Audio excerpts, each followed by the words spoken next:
우리는 지난 고린도전서 시간에서 복음 전파를 위한 자세에 관해서 말씀을 나눴습니다. 이제 오늘은 다시 고린도전서로 와서 10장의 말씀으로 나눕니다. 그래서 이 서론된 말씀이 아주 잘 11절에 먼저 나와 있기 때문에 우리 11절을 먼저 읽으면서 서론적인 말씀을 나누겠습니다. 우리 11절 또 같이 읽겠습니다. 시작. 그들에게 일어난 이런 일은 본보기가 되고 또한 말세를 만난 우리를 깨우치기 위하여 기록되었느니라. 아멘. 그들에게 일어난 이런 일, 이게 무슨 일입니까? 1절부터 10절까지 이스라엘 백성에게 일어난 일이었죠. 특별히 출애굽기와 민수기에 써있던 그 이스라엘 백성의 하나님 앞에서의 패역함에 관해서 그 얘기를 하고 있는 거죠. 그런 일이 일어난 것은 사실 지금 믿는 우리들, 또 고린도에 있었던 그 교인들을 비롯해서 앞으로 예수님 승천하신 이후에 신앙을 갖는 자들에게 큰 본보기가 되기 때문에 이런 일들을 너희들에게 소개했다라고 말씀하고 있는 것이죠. 그러면서 이 말세에 우리를 깨우치기 위한 그런 말씀이 자기가 하고 있다라고 얘기하고 있는 것이죠. 여러분, 우리가 흔히 말세라 그러면 그냥 무조건 마지막 때만 얘기하기 쉽습니다. 그러나 성경에서의 말씀은 예수님께서 처음 오셨을 때와 또 다시 오시는 재림 그 시간 전체가 다 말세에 속하는 것이죠. 그러나 그 말세 중에서도 점점 우리는 마지막 종말을 향해서 걸어가고 있는 것입니다. 여러분, 우리 기독교 신앙은 이 선적인 신앙입니다. 원으로 돌아가는 것이 아니라 시작이 있고 끝이 있는 것입니다. 마지막을 향해서, 종말을 향해서 우리 모든 인류와 모든 피조물들이 지금 가고 있다는 것이죠. 그러니까 그 현상은 점점점 깊어집니다. 우리는 늘 미래는 지금보다 나아질 것이라고 얘기하고 싶지만 성경은 분명히 점점점 더 어려워진 삶을 살게 될 것이다. 세상에서는 이런 것이 개발됐다, AI가 있어서 당신들을 풍요하게 할 것이다, 편하게 할 것이다, 눈 뜨면 카텐이 자동적으로 올라가고 내려가고, 말하면 어떤 음식이 거기서 조리되는 과정을 너에게 다 보여줄 것이다, 집안에 있는 것을 다 비춰줄 것이다 라고 했지만 우리는 그 가운데서 점점점 어렵고 힘들어진 생활 가운데 이제는 기계가 사람의 일을 대체해버리는 그런 최악의 상황으로 치닫고 있는 것이죠. 여러분, 신앙이라는 건 무엇입니까? 말세를 향한 거예요. 내가 이곳이 유토피아가 될 것이라고 생각하는 것이 아니라 이 땅은 말세로 걸어가고 있다, 마지막이 있다. 물론 이단은 그 마지막에 관해서 몇 날 며칠이다라고 얘기하면서 사람들을 겁박주고 결국은 이 자기들이 갖고 있는 그 재산이나 여러 가지 것들을 취하기 위한 방법으로 사용하고 있지만, 그래서 말세가 오해받고 있지만 성경의 말세는 분명히 온다, 마지막이 있다. 그래서 그 말세 너희들이 승리하라 라고 말씀하고 있는 것이죠. 그래서 오늘 사도 바울은 이 말세 가운데서 이 말세가 점점 가까워지고 마지막이 오면서 승리하는 세 가지 길을 우리에게 말씀해주고 있습니다. 첫 번째로 말세에 승리하는 길은 신앙적으로 교만하지 않아야 된다라고 말하고 있는데 그 말씀이 12절에 나오는 것이죠. 우리 12절도 또 같이 읽겠습니다. 12절 시작. 그런즉 선줄로 생각하는 자는 넘어질까 조심하라. 아멘. 여기서 선줄로 생각한다는 것은 스스로 자기 믿음이 강하다고 생각하는 것입니다. 고린도 교회 중에 많은 은사들이 있습니다. 그래서 나중에 가면 그 은사들이 열거되어 있지요. 그리고 이 고린도 교회는 큰 부흥이 있었습니다. 이런 은사와 부흥이 마치 자신들의 그 신앙의 역량인 것처럼 이들은 자랑하고 있었죠. 하나님의 은혜를 잊어버린 사람들이 그 중요한 인물 가운데 많이 있었다는 겁니다. 그리고 자신들은 신앙이 깊어서 모든 것에 자유하다고 하면서 멋대로 사는 사람들이 있었던 것이죠. 다 어디서 온 것입니까? 신앙적인 교만에서 온 것입니다. 여러분, 우리가 신앙생활 하면서 이제 신앙 아예 생활 안 하면 몰라도 신앙생활 하면서 가장 조심해야 될 것이 바로 이 신앙적인 교만입니다. 내가 교회 생활을 오래 합니다. 그래서 교회 돌아가는 거 다 아는 것 같아요. 또 성경 공부를 많이 해서 말씀에 대해서 꽤 많이 아는 것 같아요. 그리고 심지어 성령 체험을 하면서 성령님의 역사도 자기가 잘 아는 것 같아요. 그런데 이런 분들이 점점 나중에 보면 오히려 주위 분들에게 상처를 주고 교회를 어렵게 만드는 것을 보게 되는 것이죠. 여러분, 신앙적인 교만이 이 파괴력이 큰 이유는 자기가 하나님의 뜻을 누구보다 더 잘 알고 있다고 그렇게 완전히 자기에게 계속 얘기하고 있기 때문입니다. 하나님의 은혜를 남보다 더 받았다는 이 자존감을 넘어서 그 너무 교만함으로까지 나아가는 모습이 있는 것이죠. 그러니 하나님 앞에서 겸손하게 구하지 않고 멋대로 판단하고 멋대로 행동하기 시작할 때 이런 교만이 오히려 큰 해를 끼치게 된다는 것이죠. 어떤 분이 책도 많이 쓰고 간증도 많이 하고 공직에서 이미 유명한 그 이름이 알려진 분, 제가 구체적으로 얘기는 안 하겠습니다. 근데 그분이 지은 책을 보다가 제가 깜짝 놀랐어요. 아들이 사랑하는 여자친구를 처음으로 만나는 날이었습니다. 그런데 이 장로님인데 이 장로님이 보니까 이 자기 아들의 여자친구를 딱 보는 순간에 성령님이 얘는 아니다 딱 이러셨다는 거예요. 그래서 바로 아들을 종용해서 만나지 못하게, 다른 이유 하나도 없고 신앙생활도 잘하는 자매, 딸, 이 여친이에요. 근데 성령님이 그랬다는 거예요. 아니 성령님이 무슨 로미오와 줄리엣을 뭐 만드신 분도 아니고 왜 멀쩡하게 만나는데 사랑하는데 끊게 하시겠습니까? 왜 그렇습니까? 내 마음에 교만이 있고 내 마음에 드는 생각은 다 성령님이 주는 생각이다 착각하기 때문에. 여러분, 이 요사이 직통계시라고 하면서 신사도주의라고 하면서 자기가 사도처럼 성령님을 받아서 내가 얘기하는 것 다 하나님의 뜻이니 따라라 이렇게 얘기하는 사람들 너무나 위험한 거예요. 신앙적인 교만이 있는 겁니다. 말씀에서 자신을 비춰봐야지 오히려 자기 생각이 마치 다 성령님의 역사인 줄 알고 판단하고 지시하고 움직이기 시작할 때, 그때 여러 가지 큰 문제들이 일어나게 되는 것이죠. 여러분, 이스라엘 역사 가운데서도 이 신앙적 교만이 어려움을 주는 일이 너무나 많지요. 대표적으로 여호수아가 그 어렵다던 여리고성을 무찌렀잖아요. 믿음으로 하나님 주신 기적으로 순종으로 7바퀴 돌아서 여리고성이 무너지는 놀라운 체험을 했지요. 그런데 그 다음에 있는 작은 성 아이성에서 큰 실패를 받습니다. 왜 그렇습니까? 여호수아와 이스라엘 백성 마음에 교만이 생겨서 이 정도는 우리가 해도 되지, 이 정도는 내가 할 수 있는 일이지 하면서 기도도 없이 그냥 가서 싸우다가 큰 낭패를 보고 말았지요. 여러분, 우리가 잘 알고 있는 엘리야 선지자가 갈멜산에서 바알과 아세라의 선지자 850명과 자기 혼자서 싸우는 일, 특별히 이 물을 뿌려놓은 장작에 불을 붙이는 엄청난 일을 하면서 그들을 한순간에 박살냈죠.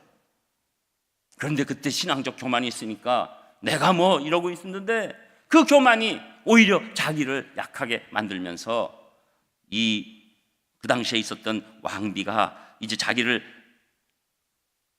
쫓아와서 죽이려고 한다, 그 이세벨 왕비가 죽이려고 한다고 했을 때 그 영적 교만에서 갑자기 두려움으로 바뀌면서 도망가고 로뎀나무 밑에서 차라리 절 죽여주시는 게 낫지, 왜 그런 기적을 주시고 왜 이런 일 저런 일 줍니까? 하나님 앞에 안타까운 얘기를 하는 그런 모습이 있었던 것이죠.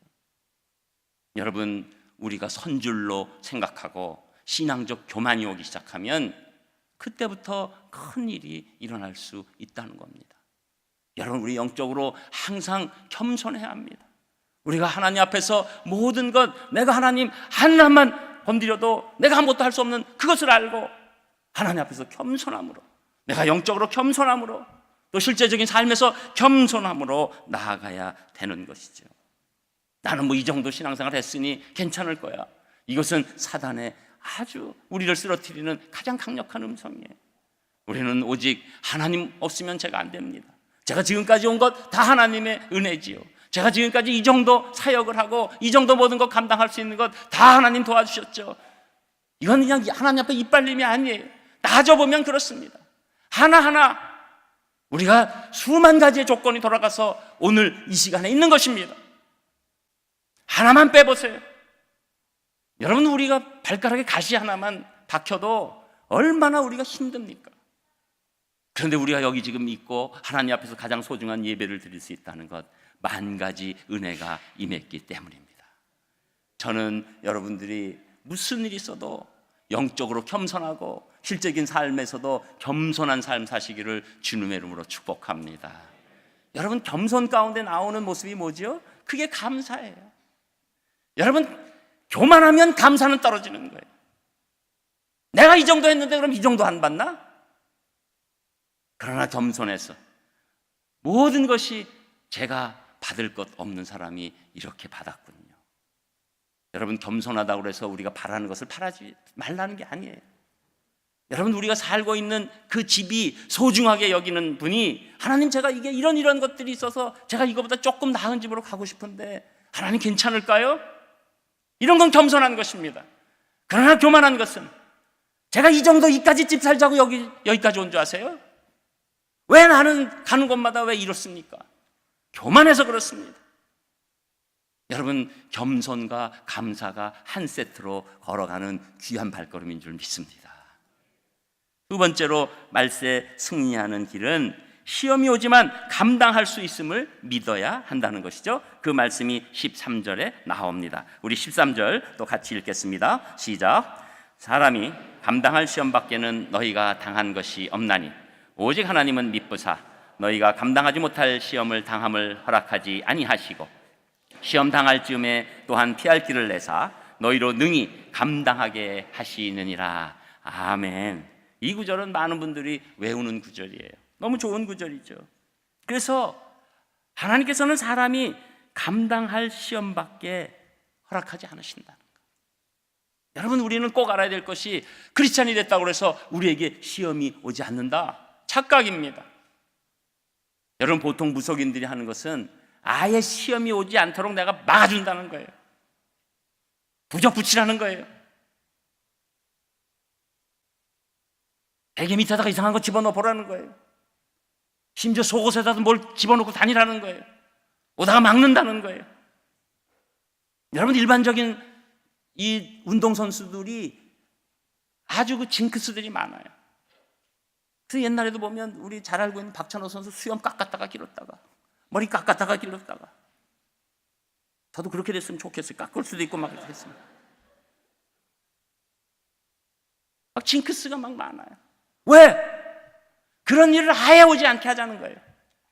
아예 시험이나 시련이나 유혹이나 어떤 것도 아예 오지 않게 하자. 그게 최고더라. 그러나 성경은 그렇게 얘기하지 않습니다. 믿는 사람도 시험이 온다. 지금 너희들이 얘기했던 수많은 조상들에게도 너희와 같은 시험이 왔다, 그렇게 얘기하는 거예요. 이 고린도 교회 신자들이 당한 시험은 이미 이스라엘 백성들이 당한 시험이라는 거예요. 누구나 당할 수 있다는 거예요. 고린도 교회 신자들만 지금 당하고 있다는 것이 아니에요. 시험이 오는데 그 시험의 내용을 미리 알아라. 감당할 시험만 하나님이 허락하신다. 여러분요, 이 시험은 뭐 전에도 말씀드렸지만 하나님이 주시는 테스트, 또 사단이 주는 어떤 유혹, 템테이션, 또 일반적인 그 트라이얼이라고 하는 그런 시련들 다 포함한 얘기예요.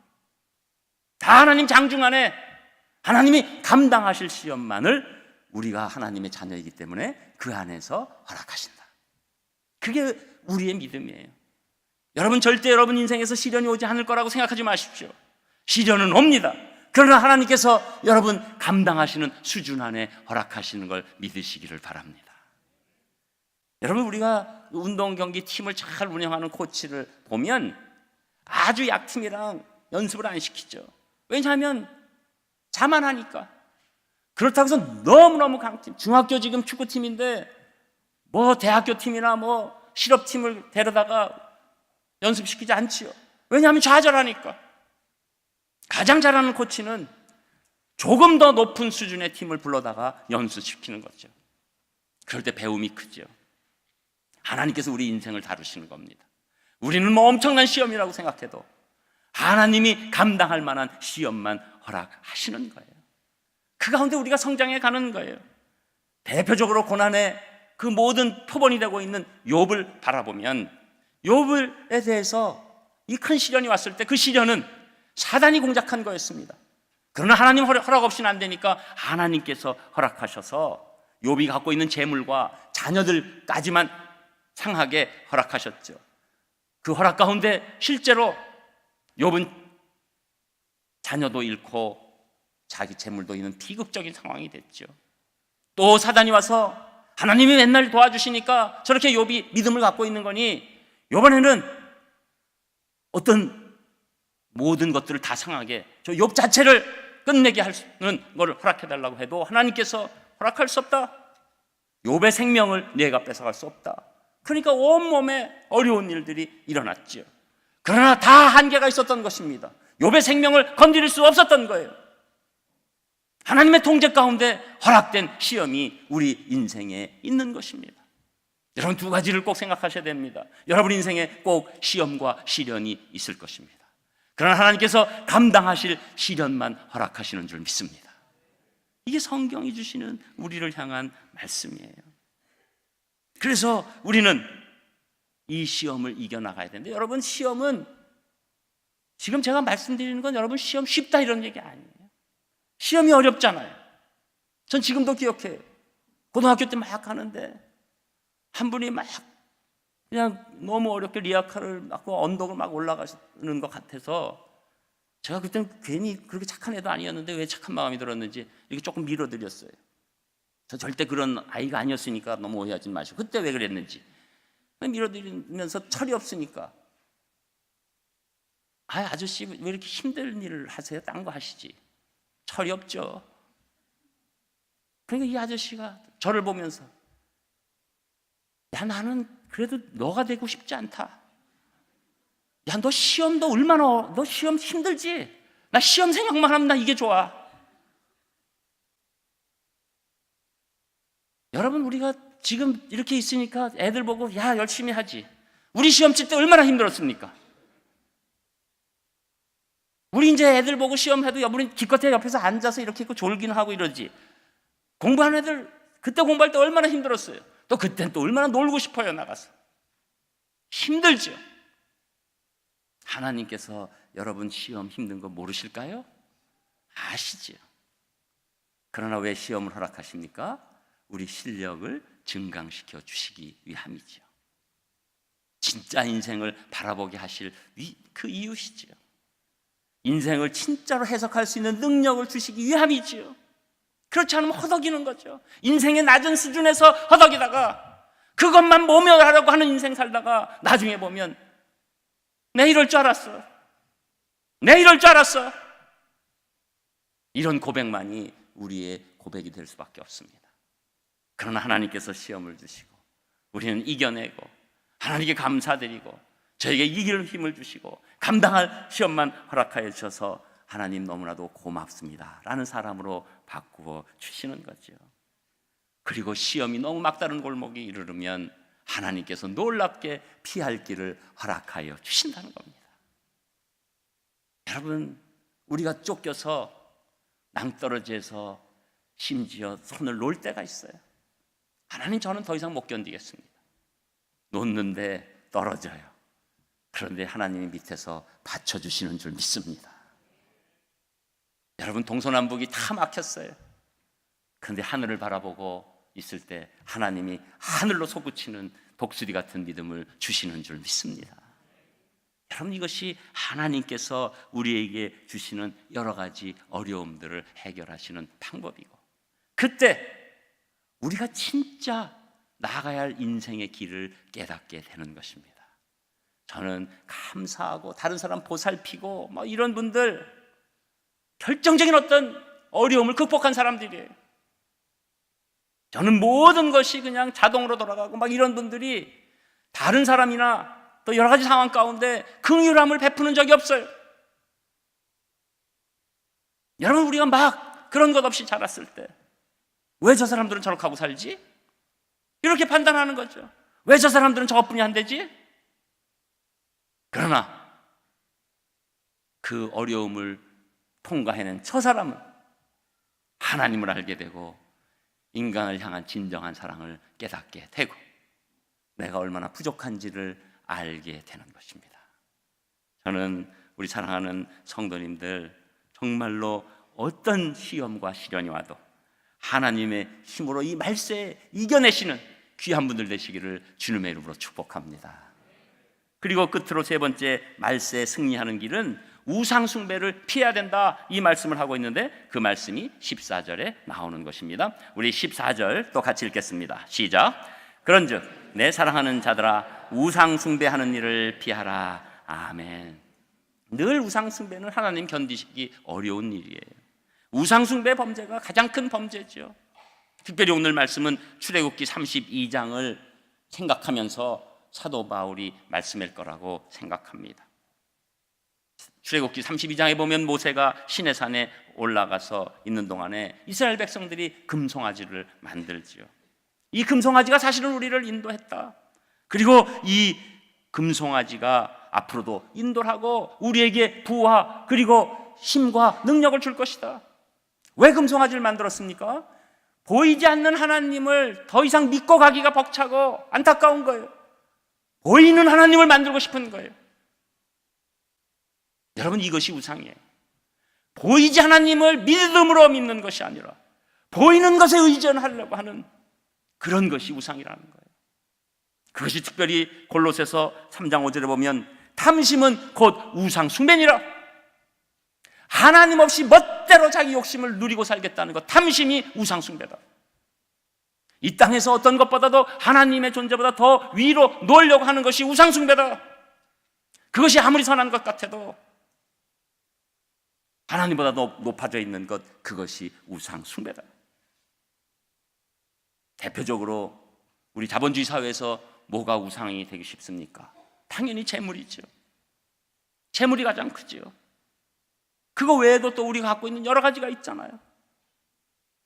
자녀도 심지어 우리가 우상 숭배적으로 그 길이 되는 도구가 될 수 있는 거예요. 여러분, 우상 숭배는 내 마음 깊은 곳에 하나님보다도 더 중요하게 생각되고 있는 것, 그것이 우상이라고 말씀하는 거예요. 하나님보다 더 영향을 주고 하나님보다 더 복을 주고 하나님보다 더 행복을 준다고 착각하게 만드는 것, 그것이 우상이 되는 것이죠. 여러분, 요새는 이제 결국 건강이 우상이 되기까지 합니다. 우리의 노후 준비가 우상이 되기까지 합니다. 저는 여러분, 건강이 나쁜 겁니까? 재물이 나쁜 겁니까? 자녀가 나쁜 겁니까? 노후 준비가 나쁜 겁니까? 다 선할 수 있죠. 그러나 그것들이 선하기 위해서는 하나님 밑으로 내려와야 선한 것들이 되는 줄 믿습니다. 저는 여러분, 아무리 중요해도 재물도 자녀도 여러분 건강도 노후 준비도 다 하나님 밑으로 내려오시기를 주님의 이름으로 축복합니다. 여러분, 신앙생활은 그 연습을 하는 거예요. 우리가 오늘 예배 드리는 것, 하나님께 영광 돌리고 그 하나님의 마음을 받는 것입니다. 하나님보다 올라와 있는 것을 자꾸 하나님 밑으로 내려놓는 힘을 받는 거예요. 하나님 말씀이 아니면 이 일이 일어나지 않습니다. 우리는 죄성이 깊어서 결단코 지금 우리가 눈에 보이는 것들, 그것이 하나님 위로 올라간 것을 아무런 힘도 우리가 낮춰낼 수가 없어요. 여러분, 그래서 신앙생활 잘하는 증거가, 가장 큰 증거가 무엇입니까? 욕심이 떨어지는 것입니다. 탐심이 떨어지는 것입니다. 자족할 수 있는 능력이 나에게 오는 거예요. 이것이 가장 큰 복이 되는 것이죠. 여러분, 이 우상은 자칫하면 신자들뿐만 아니라 이 하나님을 가장 높여야 된다는 교회까지도 오는 거예요. 여러분, 교회도 자칫하면 교회에 갖고 있는 재정 능력이 우상이 될 수 있어요. 교회 건물이 우상이 될 수가 있습니다. 그래서 한동안에는 교회가 건물만 지면 다 될 것 같은 생각으로 움직였던 때가 있어요. 여러분, 건물을 선한 것입니다. 그러나 하나님보다 높인 건물이 되면 교회가 건물을 갖고 있는데 그 건물이 우상돼 버리는 거예요. 여러분, 교회 숫자가 좋은 것입니다. 여러분, 우리가 예배 때 일찍이 시간 맞춰서 하나님 안에서 열심으로 예배드리고 우리가 한 목소리로 찬송하고, 여러분, 우리가 지금 우리 산상교회는 이 말씀 하나하나 읽고 이렇게 나가는 게 연습이 돼서 딴 교회보다 읽는 게 힘이 있어요. 제가 얼마나 감사한지 모릅니다. 여러분이 성경을 읽을 때 같이 읽는 목소리가 얼마나 제가 기분이 좋은지 몰라요. 여러분이 성우도 아니잖아요. 근데 우리는 그 읽는 게 몸에 뱄어요, 이제. 여러분, 우리 숫자가 많은 것 좋은 거죠. 한 목소리로 하면 좋은 거죠. 그러나 그 숫자가 우상이 될 수 있는 거예요. 오늘 몇 명이 왔는 게 가장 중요한 일이 될 수 있는 겁니다. 여러분, 또 지금 우리나라 교회에서 가장 우상의 역할을 할 수 있는 존재가 누굽니까? 담임 목사예요. 제가 제 입으로 이렇게 얘기해서 참 미안하긴 하지만 여러분, 저는 산상교회에서 저 때문에 신앙생활이 잘 됐다고만 생각하는 분들 되기를 원치 않습니다. 제가 도구가 될지 몰라도 여러분이 하나님 만났기 때문에 신앙생활 잘하는 산상교회 성도님들 되시기를 주님의 이름으로 축복합니다. 여러분, 제가 마이크 잡고 여기 서고 하나님께서 말씀을 선포하고 있어서 그렇지, 뭐가 인간을 안으로 들어가면 들어갈수록 뭐가 의지할 게 있습니까? 여러분, 우리는 담임 목사 존중해야죠. 특별히 저희 교회 말고 다른 교회 담임 목사님도 존중 많이 하세요. 그러나 담임 목사가 교회의 우상이 되면 안 됩니다. 담임 목사가 교회의 우상이 된 증거가 세습이에요. 여러분, 어려운 교회에서 그 아들이 하면은 누가 뭐라 그럽니까? 해야죠. 그런데 다 큰 교회, 그리고 다른 사람들이 이제 그러지 말라고 하는데 왜 끝까지 세습하려고 그럽니까? 그리고 교인들은 또 그 교회 교인들은 다 뭐라 그러냐면 세습한 교회들이 교회 잘 됐다는 거예요. 그렇더라고요. 세습한 교회들이 교회가 금방 안정됐더라고요. 교회가 자기 거니까 그렇죠. 교회가 하나님 거면 그렇게 됩니까? 세습하니까 지금 각성이 있는 세대들, 젊은 사람들 다 기독교가 이상한 집단으로, 김정은 집단 정도의 수준으로 낮추는 거 아니에요? 대형교회가, 그 교회는 안정됐는지 몰라도 기독교 교계 전체가 힘들어질 때 소형교회부터 망가지는 거 아니에요? 요새는 중형교회 막 흔들립니다. 저희 교회 너무 감사한 거죠. 여러분, 교회가 왜 있습니까? 하나님을 위해서 있는 것입니다. 여러분, 우리는 아닌 것 같아도, 제가 왜 담임 목사 얘기합니까? 여러분도 여러분 얘기를 하시라는 거예요. 여러분 우상 섬기는 것 아닌 것 같아도 여러분이 우상 섬길 수 있다는 거예요. 명분이 이렇게 저렇게 있어요. 교회가 흔들리고 쪼개지고 이런 것보다 낫다. 내가 지금 이렇게 먹을 수도 없고 이게 힘든데 이런 일이라도 사는 게 하나님께 영광이지, 제가 굶어 죽어보세요.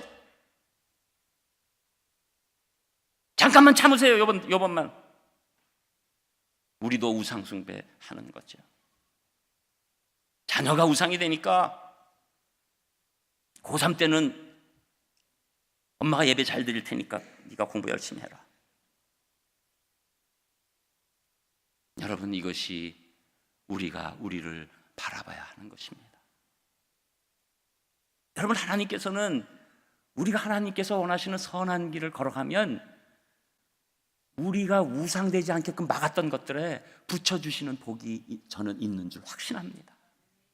저는 왜 우리가 말씀으로 걸어가자, 다른 것 우상되지 말고 걸어가자 할 때 제가 그냥 대충 하는 얘기가 아니에요. 저는 확신이 있어요. 여러분들이 말씀대로 우상을 격파하고 하나님을 가장 높이고 나아갈 때 여러분이 바람이 왜 없겠습니까? 그런 것조차도 하나님께서 다 해석하셔서 붙여주시는 복으로 여러분이 또 감사의 선순환이 일어날 줄 저는 믿습니다. 지금 서울의 연동교회를 담임하고 예수교 장로회 통합의 총회장인 이성희 목사님이라는 분이 있습니다. 이분의 부친인 그 저명한 성경 주회자이기도 한 이상근 목사님의 이 젊은 시절 이야기입니다. 이분이 대구 대봉교회를 설립했는데 그 교회 시절 이런 귀한 이야기가 있습니다. 대봉교회는 처음에 오래된 집 230평을 구입해서 문들을 떼내고 예배를 드리고 있었습니다. 그러다가 교회가 성장해서 곁에 있는 땅 300평을 샀는데 교인들이 막 늘어나니까 예배 처소가 작으니까 이제 다 합쳐서 신축하기로 하고 건축 헌금을 하기 시작합니다. 그런데 건축 헌금 하기 시작한 날이 바로 6.25 주일이에요. 그러니까 그날 뭐 헌금 낸 게 아니라 헌금 작정하고 다 헌금 작정만 하고 끝나버렸죠.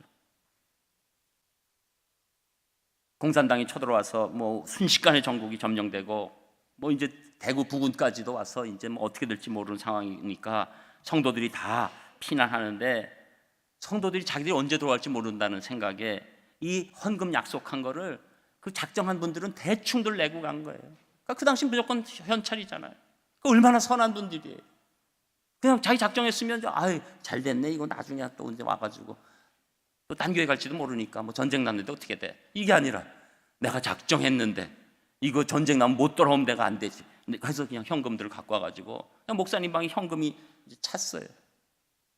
근데 인플레가 막 되니까 이 돈이 휴지 조각 같으니까 이 목사님이 도저히 피난 갈 수가 없는 거예요. 그래서 이 돈이 어떤 돈인데 이 성도들이 어떻게 갖고 온 건데, 그걸로 벽돌을 사가지고 한쪽에서 전쟁이 일어나는데 이분은 딴 생각 하나도 없이 그냥 갖고 대충 설계해가지고 그냥 벽돌만 쌓는 거예요. 지금 전쟁이 계속 일어나는데. 그러다 보니까 한 5m 정도 쌓은 거예요. 자기랑 사모랑 같이. 근데 이상하게 대구는 이게 큰 변동 없이 해가지고 전쟁이 끝나버렸어요. 근데 이분은 그냥 벽돌 쌓다가 3년 지나버리니까 전쟁 끝난 거예요. 그냥 이 교회, 이 성도들 헌금. 전쟁이 끝났는데 사람들이 기가 막힌 거예요. 전쟁 동안에 이 벽돌만 쌓고 이렇게 있었더니. 근데 어떻게 알아서 해석하니까 사람들은 이 목사님 선지자다. 전쟁 가운데 대구에 절대 못 쳐들어올 걸 알고 이 영원한 이 교회를 짓기 위해서 이렇게 놀라운 일을 하셨다. 벌떼처럼 몰려들었어요. 저도 벽돌 쌀까 지금 그런 생각도 하고 있거든요. 여러분 교회 크게 짓자고 뭐 이랬나요? 뭐 어쨌나요? 그냥 하나님 마음으로 우리가 걸어가니까 놀랍게 교회 예배당이 생긴 거예요. 여러분 이렇게 돼서 이분이 이제 신앙생활하고 또 나중에 또 뭐 대구 제일교회로 청빙되고 뭐 유학 갔다 오시고 뭐 해서 막 성서를 뭐 밤새서 주석하고 뭐 이런 일이 있는 가운데 그 중에 아들이 연동교회 부임해서 잘 하다가 얼마 전에 예장 통합 총회장이 돼서, 이게 세습이 아니에요. 이 몇십 년 만에 그냥 알아서 아들이 뽑힌 거예요. 우리나라 최초에, 앞으로도 있을지 없을지 모르겠어요, 총회장 아버지 아들 부자가 생긴 거예요. 여러분 우리가 하나님만 바라보고 걸어가면 하나님이 그 우상될 거를 오히려 붙여주시는 복으로 역사하시는 줄 믿습니다. 저는 말세에 승리하는 길은 다른 것 없습니다. 여러분 말씀과 예배와 기도 가운데 나가시고 그것을 내가 표대처럼 바라보고 나갈 때 하나님의 우리의 모든 인생의 어려움과 시험도 다 피할 길까지 주시면서 우리를 아름다운 하나님의 사람으로 바꿔주실 줄 믿습니다. 오늘 혹시 여러분 마음에 억울하고 안타까운 일들이 있으셨습니까? 그것조차도 하나님께서 쓰실 줄 믿습니다. 기도하겠습니다. 하나님 감사를 드립니다. 오늘 말세 승리하는 길 저희에게 말씀해 주셨사오니 저희들 그 승리의 길로 걸어갈 수 있도록 인도하여 주셔서 우리가 늘 겸손함으로 감사로 나갈 수 있도록 인도하여 주시옵소서. 예수님 이름으로 기도합니다. 아멘.